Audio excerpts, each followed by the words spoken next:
Hello, and welcome to Harry Potter and the Methods of Rationality, the podcast.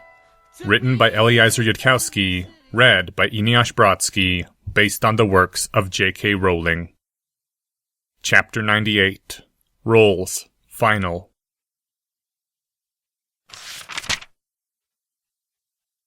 Sunday, April 19th, 6:34 p.m. Daphne Greengrass walked quietly toward the Greengrass room below the Slytherin dungeons, the privilege of an ancient house, on her way to drop off her trunk from the Hogwarts Express before she joined the other students for dinner. The whole private area had been hers alone ever since Malfoy had gone. Her hand, held behind her, made repeated come-along gestures at her huge emerald-studded trunk, which seemed hesitant to follow. Maybe the enchantments on the sturdy old family device needed to be reapplied. Or maybe her trunk was reluctant to follow her into Hogwarts, which was no longer safe. There'd been a long talk between mother and father after they'd been told about Hermione, with Daphne hiding around a doorway to listen, choking back her tears and trying not to make sounds. Mother had said that the sad fact was that if only one student died every year, well, that still made Hogwarts safer than Beauxbatons, let alone Durmstrang. There were more ways for a young witch to die than being murdered. Beauxbaton's Transfiguration Master just wasn't on the same level as McGonagall, Mother had said. Father had soberly remarked how important it was for the Greengrass heir to stay at Hogwarts where all the other noble families sent their children to school. It was the reason for the old tradition of the noble families synchronizing the birth of their heirs, to put them in the same year of Hogwarts if they could. And Father had said that being heiress to a most ancient house meant you couldn't always stay away from trouble. She could have done without hearing that last part. Daphne gulped hard as she turned the doorknob and opened the door.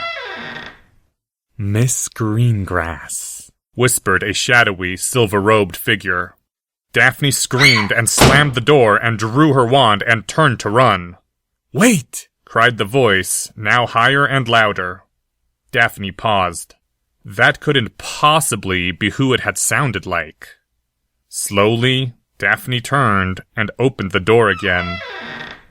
"You!" Daphne said in astonishment as she saw the face beneath the hood. "I thought you were—" "I return to you now," the silvery-robed figure said in a strong voice, "at the turn of the—" "What are you doing in my bedroom?" "I heard you can cast the mist form of the Patronus charm, Miss Greengrass. Can I see?"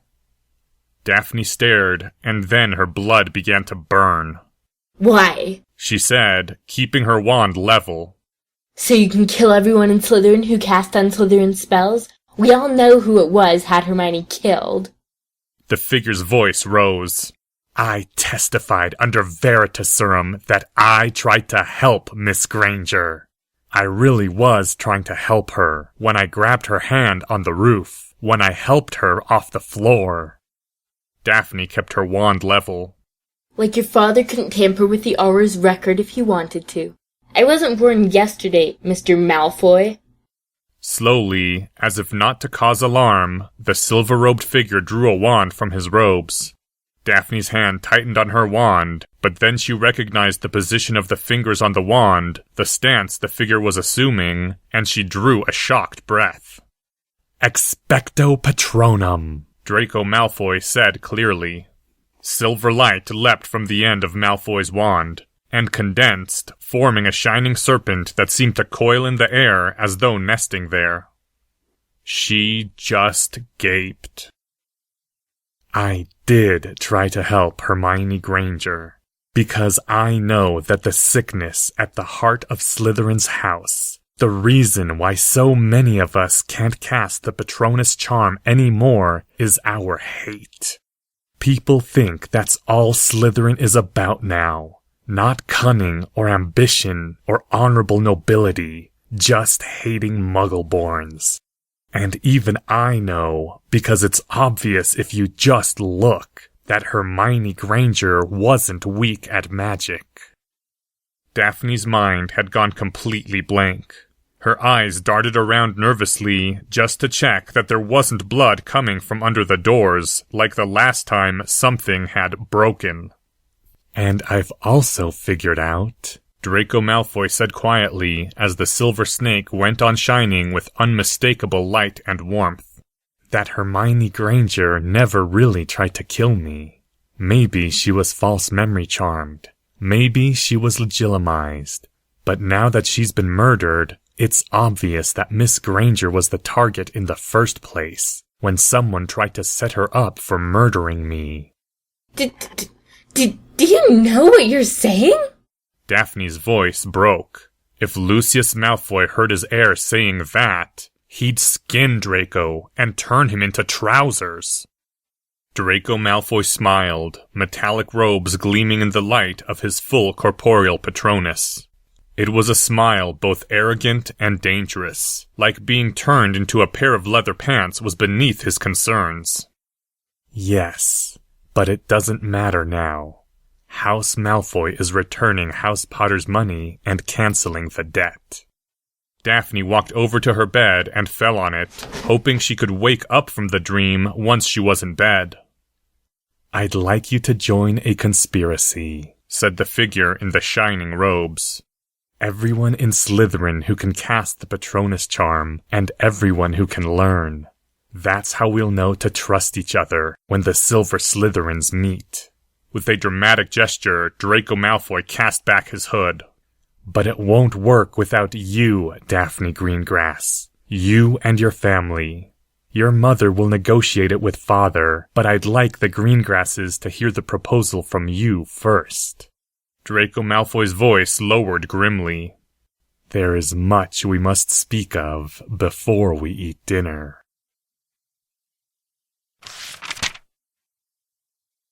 Harry Potter had, apparently, taken to being invisible.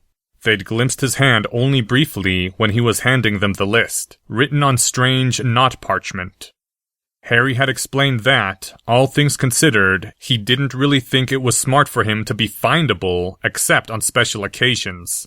So he was just going to deal with people as a disembodied floating voice from now on, or as a brilliant silver light that hid behind corners where nobody could see it, and which could always find his friends no matter where they tried to hide. It was, in all honesty, one of the creepiest things which Fred and George had ever heard, over a lifetime which had included filling the shoes of every student in second-year Slytherin with transfigured live millipedes. Fred and George didn't think this could possibly be good for anyone's sanity, but they didn't know what to say.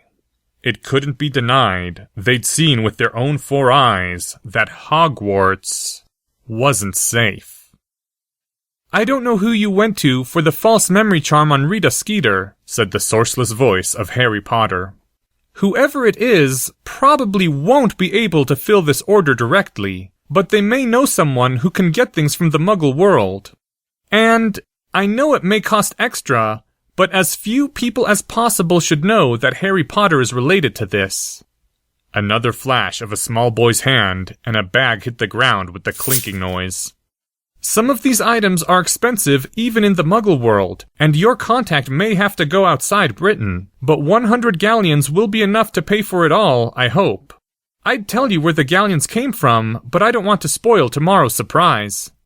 What is this stuff? Said Fred or George as they looked over the list. Our father is a Muggle expert, and we don't recognize half this stuff. Why, we don't recognize any of it. Just what are you planning to do? Things have become serious, Harry's voice said softly. I don't know what I'll have to do. I may need the power of the Muggles, not just the wizards, before this is done. And I might need it right away, with no time to prepare. I'm not planning to use any of this. I just want it around in case of contingencies. Harry's voice paused.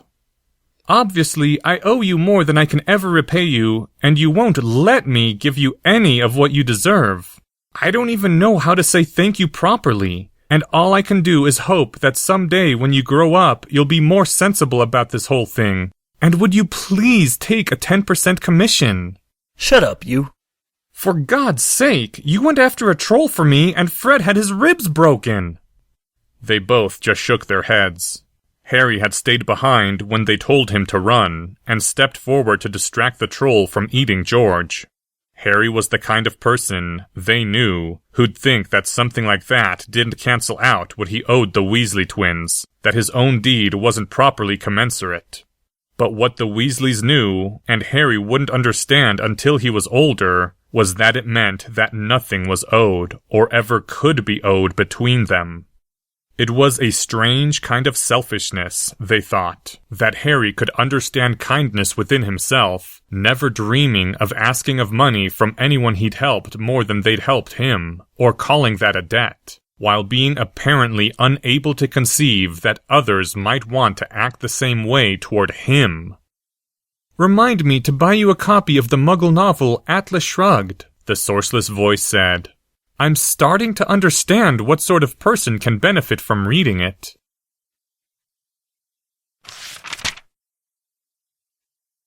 Monday, April 20th, 7 o'clock p.m. It happened without any intervention or sign from the head table, as the students had finished their subdued dinner. It happened with no permission or forgiveness asked from the professors or the headmaster.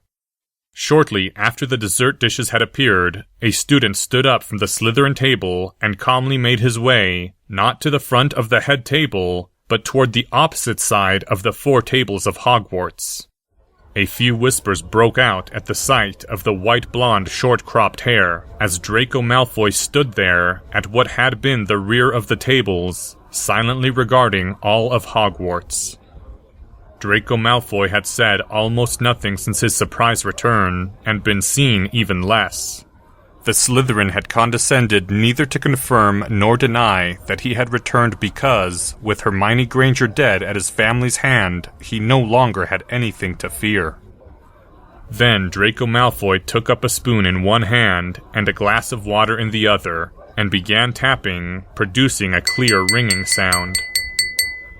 It produced more excited babble at first. At the head table, the various professors looked in puzzlement toward the headmaster in his great chair, but the headmaster gave no sign, and so the faculty did nothing. Draco Malfoy continued tapping the spoon upon his glass until the room fell silent, waiting.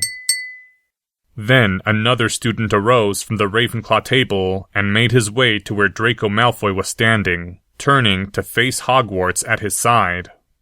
Breaths were drawn in utter amazement. There was no way those two should have been any but the bitterest of enemies, now. "I and my father, the Lord of the noble and most ancient house of Malfoy, have come to realize that there are ill forces at work in Hogwarts.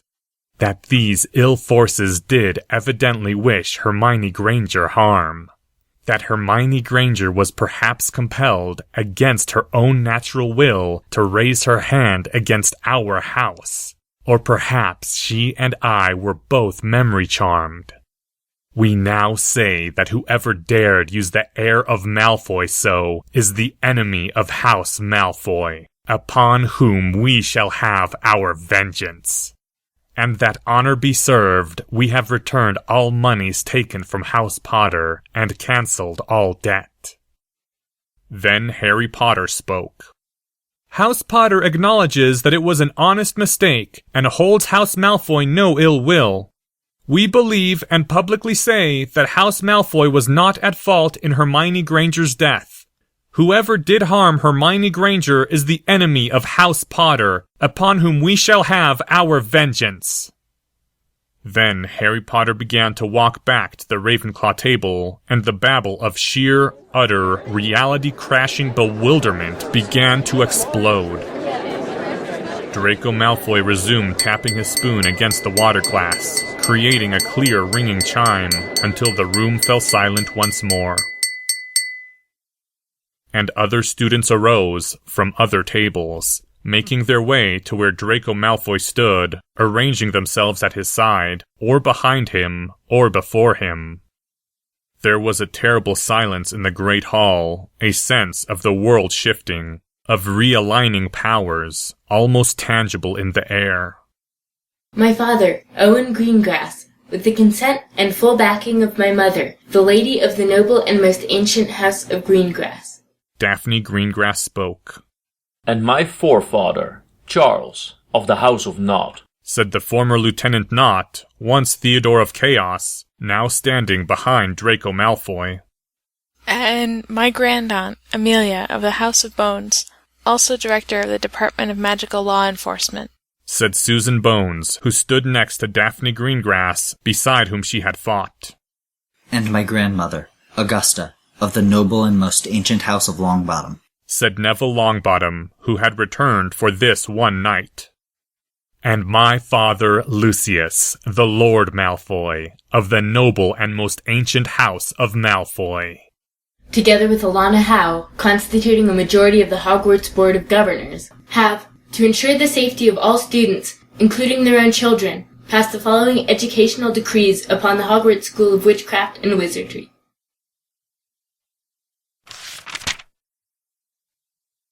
First, Daphne said. Daphne was trying to keep her trembling under control as she faced the 4 houses at the forefront of the 5. There was only so far her parents' lessons in speech-making could take her. Daphne's eyes darted down quickly to her hand, upon which, written with a quill in faint red ink, cues to her lines had been written. Students are not to go anywhere alone, not even to the toilets.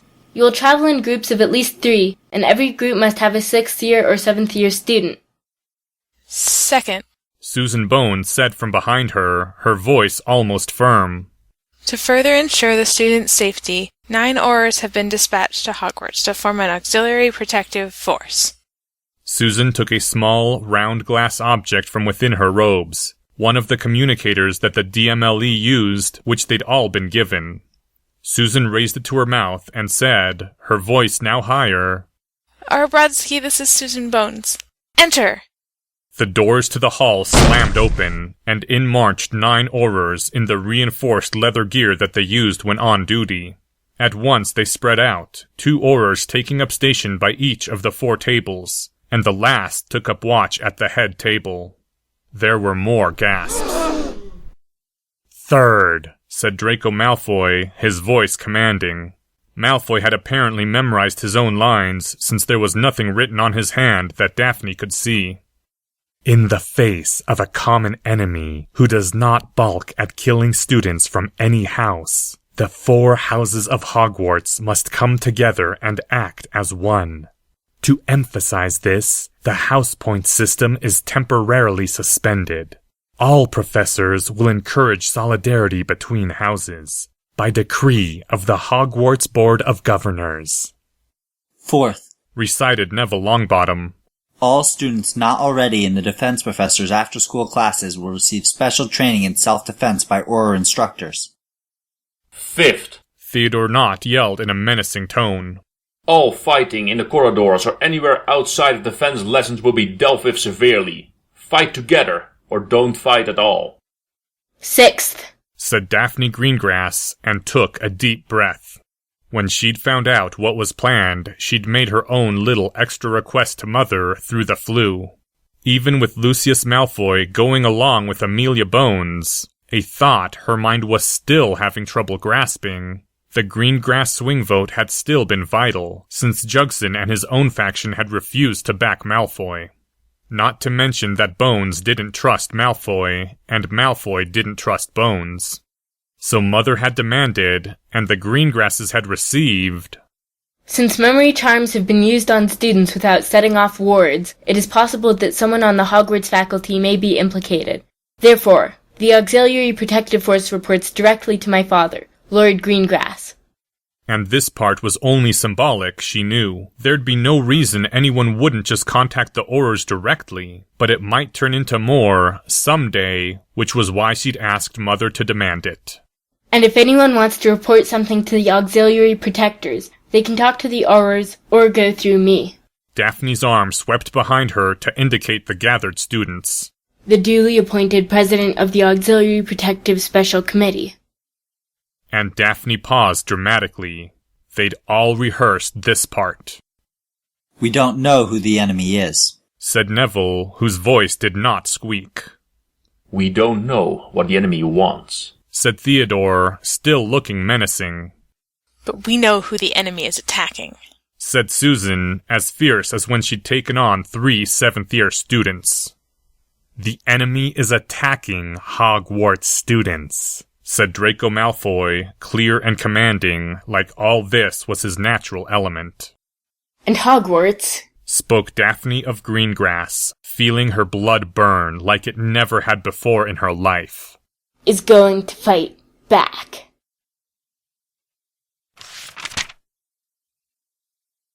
End Chapter 98. Thank you to the following people: Daphne Greengrass, Josie Cotton, Lauren Housley as Susan Bones, Neville by Adam Hartel, Fred and George Weasley by Greg Krause.